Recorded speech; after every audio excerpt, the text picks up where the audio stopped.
네, 안녕하세요. 황상민의 심리상담소 황상민TV 시작하겠습니다. 네, 결혼 22년 차인 저희 부부에겐 아들이 하나 있습니다. 외동아들인 우리 아이는 말썽 한 번 부리지 않고 몸도 마음도 건강한 청년으로 성장해서 군 입대를 앞둔 나이가 되었죠.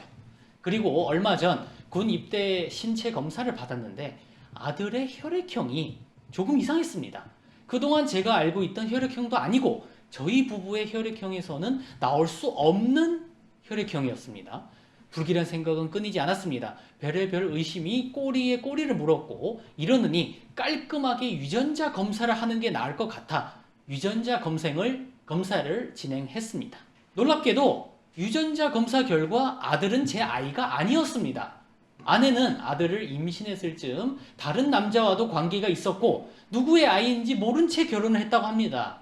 출산 당시 아이의 혈액형을 듣고 제 아이가 아니라는 것을 알았지만 혼자만 알고 있었다고 합니다. 20여 년 제가 가장 소중하게 생각했던 가정이 일순간 무너졌습니다. 깊은 고민 끝에 이혼 절차를 밟으려 합니다. 이제 어떻게 하면 좋을까요? 사실 이 사연은요, YTN 양소영 변호사의 상담소라는 이 법률 상담 프로그램에서 나온 사연이었는데요. 네. 그래서 그 중에 패널 변호사분이 이렇게 답변을 하셨습니다. 네.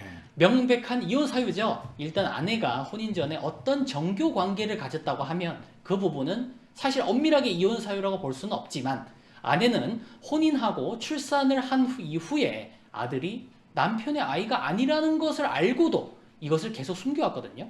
이렇게 신뢰관계를 훼손한 아내에게는 남편을 기만하고 부부관계를 망가뜨렸다고 하는 잘못이 있어서 이 부분은 이혼 사유가 될 뿐만이 아니라 위자료 청구까지도 가능할 것 같습니다. 이혼하는 경우에는 이 아이는 지금 친자로 여전히 남게 되는 건가요? 남편은 향후에 어떤 법적 조치를 취할 수 있을까요? MC분이 질문을 하셨는데 변호사분이 이렇게 답변하셨습니다. 일단 남편은 자신의 아이가 아닌 아이를 정성껏 길러왔거든요. 시간과 많은 비용을 들여서. 그래서 남편은 아내나 아들의 친부를 상대로 내가 여태 아이를 키우는데 들인 비용을 반환해달라고 하는 민사상 부당이득 반환 청구 소송을 제기할 수 있습니다. 이런 부분들이 향후에 위자료 청구와 부당이득 반환 청구, 민사적인 부분까지 그리고 친부를 상대로 사실은 친부의 경우에는 본인이 아버지인지도 모르기 때문에 여기에 대해서 손해배상 청구가 가능한지의 여부는 다시 한번 검토해봐야 할 부분인 것 같습니다. 네. 지금 이걸 쭉 읽어보니까 어떤 생각이 드세요? 이 네? 소송을 꼭 해야 되나요? 이 소송을 꼭 해야 되냐? 소송을 한지 안 한지는 변호사 입장에서는 소송을 당연히 하라고 그러고 지금 소송해야 된다고 이야기하고 있잖아요. 근데 어차피 20년 동안 같이 산 분인데 남자분이 자기 와이프한테 소송을 거서 위자료를 받는다고 해도 네, 위자료를 받는다고 지금 소송 걸라고 이야기하잖아요, 변호사가. 이거 이렇게 하면 안 되는 거 아니에요? 그렇죠. 네. 그런데 지금 변호사는 이 바보 같은 짓을 해야 된다고 하고 심지어는 친부를 상대로도 손해배상 청구가 가능한지 여부 검토해봐야 한다고 하면 이 변호사라는 사람들은 인간이에요. 인간보다 못한 인간 말종이에요. 후자에 가깝다고 봐야죠. 아 그래요? 네. 내가 그러진 않았고 지금 제가 얘기한 거예요. 네, 저 고소하시면 돼요. 네. 인간 말종, 네. 법률 만능주의 나라가 아니라 여러분 혹시 까마귀 이야기 아세요? 무슨 이야기죠? 까마귀는요 이 자기 실제로 그런지 그냥 뭐라고 그럴까요? 무속에 나오는 반전설 이런 이야기 아닙니까? 아니 그런데 네. 실제로 자기가 둥지를 만들어 가지고 알을 낳고 그걸 키우려면 되게 힘들잖아요. 그렇죠, 힘들죠. 그래서 까마귀는 나무 새 둥지에 네. 그냥 알을 버리고 가는 거예요? 아니 버리다니 알을 낳는다니까요. 낳고 가버린다는 거예요? 그렇죠. 버린 거죠, 그게. 아니 뭘 버려요? 그러면 이 둥지 자기 안 만들어도 되고 자기 알은 거기에 잘 있고 네. 그래가지고 그 다른 새 알하고 같이 삐약삐약 뿅뿅아 뭐 이러면서 나오겠죠? 네. 그런 다음에 조금 얘가 이상하다 싶어도 새들은 그냥 품어주고. 알에서 나왔으니까 품어주고 사실은 새나 이런 조류들은 자기가 알에서 노는 게 뭐든지 간에 그게 자기하고 아주 강한 유대감이 있다라는 그런 거의 본능적인 반응들이 있거든. 그래서 품어줘요. 그냥 자기 새끼 구분 안 하고 잘 키워요. 자기 둥지에 있으면은 그렇죠. 어차피 자기와의 강한 그렇죠. 유대관계가 있다고 생각하는 거군요.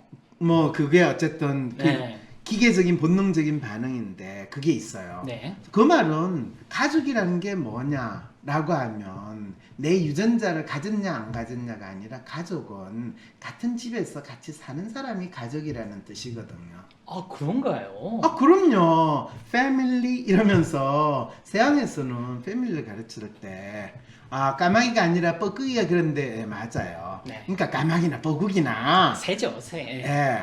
어쨌든 그런 게 있는데 그래서 가족 이꼴 식구 같이 밥 먹는 사람들이거든요. 그럴 때 네 출신이 어디냐, 네 피가 어디에서 왔느냐 이게 중요한 게 아니라 그래서 나은정보단 기른정이 중요하다고 이야기를 옛말에 하거든요. 있었군요. 아 그럼요. 그런데 이 변호사라는 사람들이 나와가지고 지금 이게 이혼 사유인가요? 이런 걸 질문을 할 때 이게 이혼 사유다 아니다라는 게 정해져 있다는 것 자체도 말이 안 되는데 네. 이 변호사는 이혼 사유죠. 명백한 이혼 사유죠. 남편을 이래놓고 기만하고 뭐 남편을 기만하고 부부 관계를 망가뜨렸다면서 이 이혼 사유가 아니라 위자료 청구까지 가능하대요. 그런데 너무 재밌는 거는 지금 이 남자분의 사연을 생각. 남자분이 뭐라고 이야기를 했는지 결혼 22년 저희 부부에는 아들이 하나 있다는 거죠. 네. 그리고 그 아들은 참 건강한 청년으로 성장했고 군입대가 됐는데 자 그랬을 때 잘 보세요. 네. 20여 년 제가 가장 소중하게 생각했던 가정이 일순간 무너졌습니다라고 이야기를 하는데 20여 년 동안 이분이 소중했던 가정은 뭔가요? 다른 남자의 아이가 우리 집에서 태어나가지고 같이 살았기 때문에 내가 이 여자가 나를 속이고 20여 년간 이 다른 남자의 새끼와 잘 키우기 위해서 나를 기망하고 나를 속이면서 20여 년간 살았어요. 아니면 내 뱃속에서 나온 아이는 이 남자 씨든 이 남자 씨가 아니든 이 남자의 아들이면 틀림없고 왜 내가 이 남자와 결혼해서 사니까 그렇죠. 그러니까 그 씨가 어디서 오든지 간에 관계없이 우리 집에 같이 있으면 이건 우리 가족이고 내 아들이고 내 남편의 아들이라고 생각하는 부인과 내가 20년 동안은 이 애를 내 아들이라고 생겼는데 갑자기 이 씨가 내 씨가 아니라는 것을 알게 되고 나서부터 갑자기 이 마누라는 20년 동안 나를 속여먹고 이 자식은 내 자식이 아니고 걔 자식이 됐구나. 이렇게 하는 게 인간이 가지는 생각이에요. 그게 문명화된 양식 있는 인간이에요. 그런데 변호사는 뭐예요? 네가 20년 동안 기만을 했다. 네 자식이라고 키운 것 자체가 네가 쏟고 사는 거야. 위자료를 청구해야 돼. 이게 이 변호사가 인간이에요? 자식과 가족에 대한 생각에 대해서 근본적으로 얼마나 고루한 수준을 떠나서 내 씨만이 진정한 씨야! 라고 하는 그러면서 또 이 나라에서는 어떤 버릇이냐면 네. 자기 자식이 낳는데 애가 장애하면 저기 필리핀이고 가서 버리고 오죠. 그런 또 인간들이 있는 소위 말해서 법이라고 하는 사람들이 인간성에 대한 이해는 조금도 없는 상황에서 법 조문을 그냥 무작정 갖다 버리는 가족의 가치가 뭔지 또 우리가 가정을 이루고 산다는 게 뭔지 10년 20년 같이 내 자식이라고 생각하든 남의 자식이라고 생각하든 누군가가 내하고 10년 20년을 같이 살았으면 이게 내 철천지 원수의 자식이라도 뭔 소리냐 내하고 같이 살았기 때문에 내 자식이라고 이야기하는 게 맞거든요. 변호사들이나 법무사나 노무사 중에 저런 무책임한 사람들 있다고요. 자기들끼리 돈 벌기만 하면 인간성이 뭐고 우리가 왜 살고 뭘 위해서 사는가에 대해서는 전혀 고려하지 않고 이 소송 제기하세요. 그리고 손해배상까지 받을 수 있어요. 이런 식으로 하면서 마치 본인들이 전문적인 법률적인 조언을 해주는 그럼 가정을 잊고 산다는 게 뭘까요? 차라리 그게 이 사람이 이 질문을 했을 때 네. 저한테 이걸 가져왔으면 어떻게 해주셨을 것 같아요? 선생님, 네. 선생님이 20년 동안 가정을 이끌고 그리고 그 가정을 행복하게 하셨다는데 네. 그것이 그 아이가 선생님 씨든 누구시든 그 씨 감별한 다음에 선생님은 생각을 했습니까? 아니면 이 아이는 내 아내에서 낳았으니까 씨가 뭐든지 관계없이 내 자식이라고 키우고 지내셨습니까? 그리고 선생님은 혈액형이 지금 있었는데 그거는 선생님의 아내분은 선생님하고 결혼한 무렵에 본인도 임신인지 모르겠는데 선생님하고 결혼을 했어요. 그리고 선생님하고 결혼하자마자 애 출산을 하고 나서 보니까 애가 선생님 씨가 아니라는 걸 알았을 때 잠깐 여보 네. 우리 지금 출산한 얘가 당신 씨는 아닌 것 같고 내가 이전에 이름도 성도 모르는 어떤 놈의 씨인 것 같은데 그 아무래도 내가 당신하고 이 아이를 키우기 힘들고 그냥 이 씨의 주인을 찾아가 가지고 그 인간하고 키우든지 그 인간한테 그 인간 보고 이 애 키우라고 던져주고 오는 게 어느 쪽을 원하세요? 하면 당신 선생님은 뭐라고 그때 이야기를 하셨겠습니까?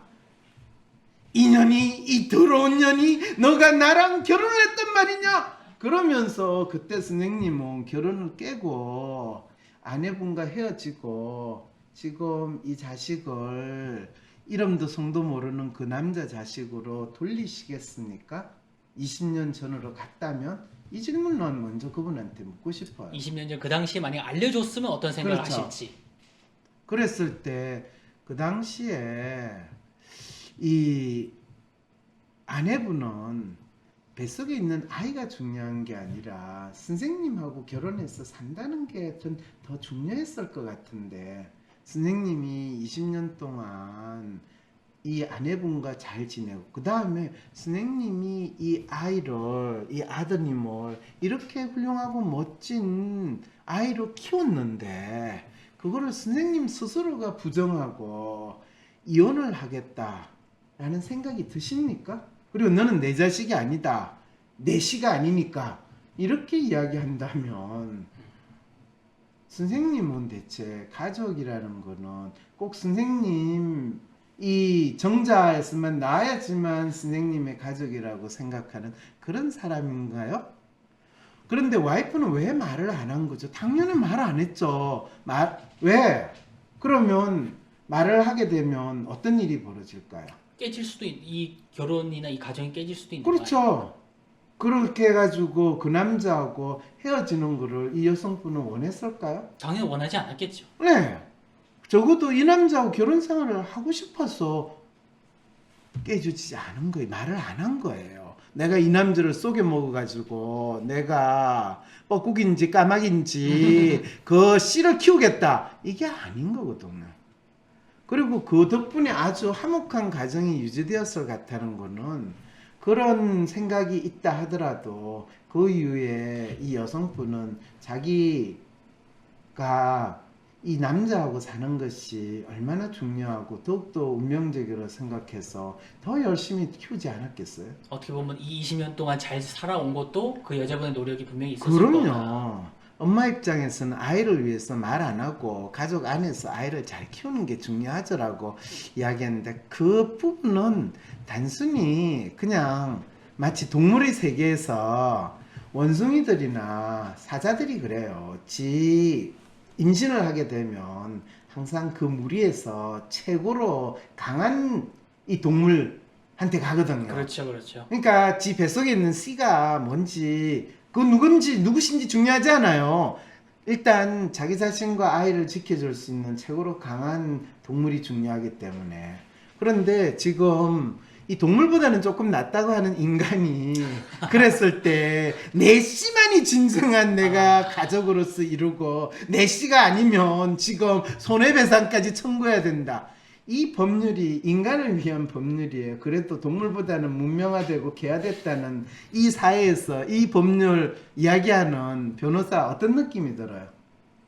인간성을 참 모른다 이런 네. 생각이 듭니다. 인간성이 상실한 나라에서 징글징글하게 지금 양소영 변호사의 상담소라는 것이 그런 기본적인 틀에서 이루어지고 있다라는 걸 느끼니까 변호사라는 사람들은 진짜 인간 말종이라는 것을 다시 느끼게 됩니다. 그럼 변호사분들이 너무 기분이 상하시겠죠? 그 시기하겠죠. 네, 그냥 제가 근데 한 걸로 해요. 네. 아니 근데 여기 노는 변호사분들이 다 똑같은 그 정도 상황이고 그래서 법을 내세우면서 사는 인간들 진짜 인간성 말종이라는 것을 우리가 인식한다면 진짜 인간다운 세상 사람이 먼저다라는 것이 법에 의해서 이루어지지 않는다라는 것을 또다시 느끼게 되는 이 상황이 되네요. 진짜 저라면 도저히 용서가 안 되는 일인데 네, 용서는 안 돼요. 용서는 그거는 인간이 할 짓이 아니고요. 신이 할 짓이니까 용서는 하나님한테 바라고요. 인간으로 살아야 된다는 거죠. 외국에서 20년 넘게 살다가 황심소를 보니 실질적인 해법을 많이 주고 상담하는 것도 배우고 싶어서 워크숍에 참여했어요. 나 자신을 알고 변화하는 데 도움이 될 뿐만 아니라 다른 사람을 이해하고 주변 사람들이 가지고 있는 문제나 어려움을 해결하는 데도 도움을 줄 수 있을 것 같아요. 1월 16일 온 오프라인으로 진행되는 WPI 초급과정 워크숍에 참여하세요.